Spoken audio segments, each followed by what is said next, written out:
भाटभटानी सुपरमार्केटले सुरक्षा गार्ड दल कृष्णप्रसाद प्राजुलीलाई पुरस्कृत गरेको छ।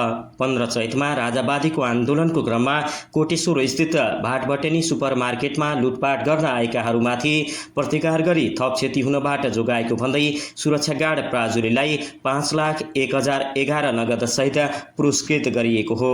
प्राजुलीको योगदानको कदर गर्दै भाटभटानीले थप 5 ग्रेड समेत बढुवा गरिदिएको छ।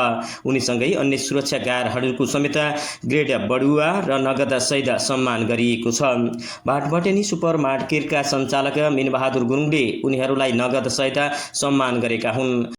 भाटभटेनी लुट्न आएकाहरूमाथि सुरक्षा गार्ड प्राजुलीले प्रतिकारमा उत्रिएको भिडियो सामाजिक सञ्जालमा भाइरल भएको थियो। लुटपाट र तोडफोडबाट 70-80 लाख जति क्षति भएको भाटभटेनीले जनाएको छ।